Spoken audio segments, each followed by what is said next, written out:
Now, the Juilliard School of Music is one of the most prestigious performing arts schools in the world. Comparable to the likes of Berklee College of Music and Manhattan School of Music, Juilliard stands out as a shining beacon amongst the rest for their egregious tuition fee. Now, I can already hear the comments typing, oh my god, kinda challenge, the Curtis Institute of Music is actually better. If you do the math, it has a lower acceptance rate and it's free and it's far better alumni. Shut up, nerd, alright? I said most prestigious and not best. And what is more prestige and aura than an alumni who's played Timothy Chalamet's daddy? Silence! I'm Paul Bunyan training! Now, the Juilliard School is a private performing arts conservatory located in New York City. Now, founded by Frank Damrosch in 1905, it was initially known as the Institute of Musical Art, but the school later added dance and drama programs to finally become the Juilliard School, named after its principal, Augustus D. Juilliard. Now, the school is split into three primary academic divisions: dance, drama, and of course music, offering alumni totaling 105 Grammys, 62 Tonys, 47 Emmys, and 24 Academy Awards, with musicians graduating Juilliard pursuing careers such as international virtuosos, professional symphonies, and of course janitors, boasting over 16 Pulitzer Prizes and 12 National Medals of Art recipients. Now, despite gathering more talent than a small Asian prodigy, the Juilliard School was once a humble institute. Now, going way back to 1905, when Phase Adapt was just 3 years old. Enter it in. I'm gonna close my eyes. Go ahead. Don't say it. Just enter it in. Nothing entered in though.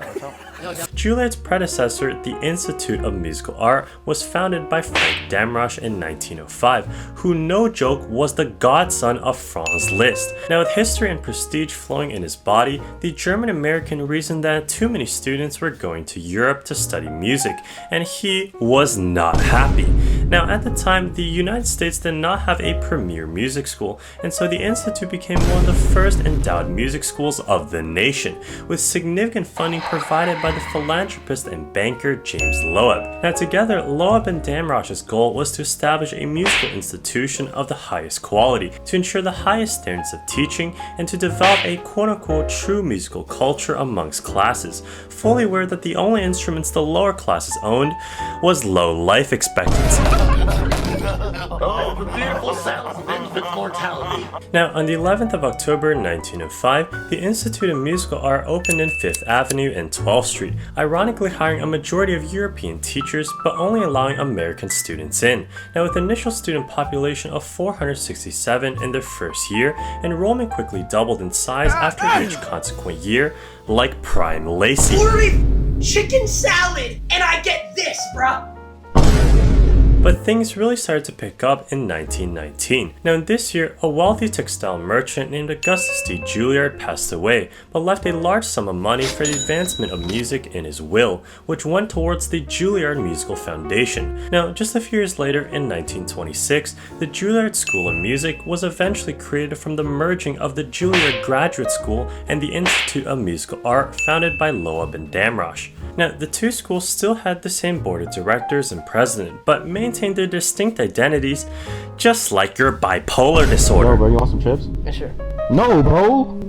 Why? You always ask and you expect to receive. Now, this humongous merging of the two schools was headed by Professor John Ernske of Columbia University, with Damrosch still continuing as the Institute's dean, and the Australian pianist Ernest Hutchinson appointed as the dean of the graduate school all the way until 1945. Now, from 1946 to 1990, this marked a vast period of growth for the Music Academy, starting with the introduction of William Schumann as president.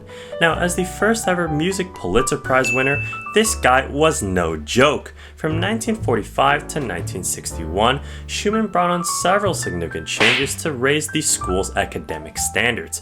First, he permanently consolidated the Institute of Musical Art and the Juilliard Graduate School to form now one singular institution. Second, he created the Juilliard String Quartet as the school's main quartet in residence. Third, he cut down enrollment by more than half, eliminating the Juilliard Summer School and Musical Education program because he didn't want to babysit.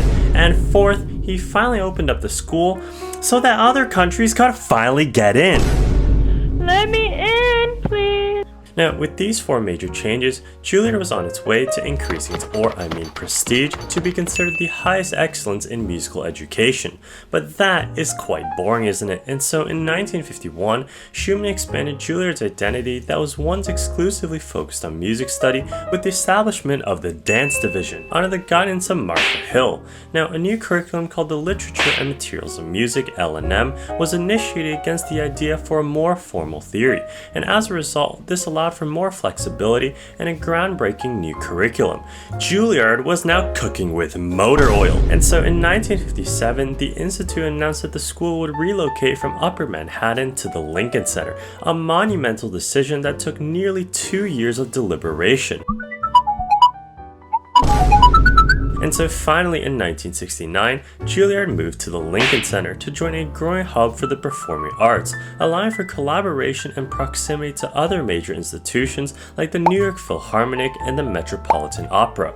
And just a year prior, in '68, the third and final drama division was created, headed by John Houseman. And it was this year that the school finally stopped going back and forth on whatever the actual name was, being 1, 2, 5 schools for all I fucking care, and finally settled its name on the Juilliard School to represent its broader artistic scope and international influence. Now, by the end of the 20th century, Juilliard had established itself as a prestigious performing arts school. Now, during this era, graduates from Juilliard comprised approximately 20% of the Big 5 American orchestras and half of the New York Philharmonic. Now, in 1999, the school was awarded the National Medal of Arts, the first to ever receive it. But not everything is sunshine and rainbows, because with an acceptance rate of 9% on Google, that's more like 0% with your application, Juilliard has faced several instances of harsh backlash from its own community. Now, in 2021, a third of the student body signed a petition for a tuition freeze because these students simply cannot afford it. Juilliard, recognizing its own prestige, took the opportunity to hike up its prices more than my local Dollarama. $20.71. Before tax? Man, what's it made out of gold? Now, apart from this, Juilliard is notoriously known for its extreme competitiveness, to the point where students are quite literally gaslit whether they can even play the music at this point. But with more Steinways in the building than there are students, Juilliard remains one of the top choices for any performing arts or music-related fields, proudly boasting alumni as John Williams, Kevin Spacey, and of course, Kylo Ren. Blow that piece of junk out of the sky! Yeah! Did you enjoy that video? Want to see more? Please consider liking the video as we're aiming for 1 like. Yeah! 100K! Let's get it! Black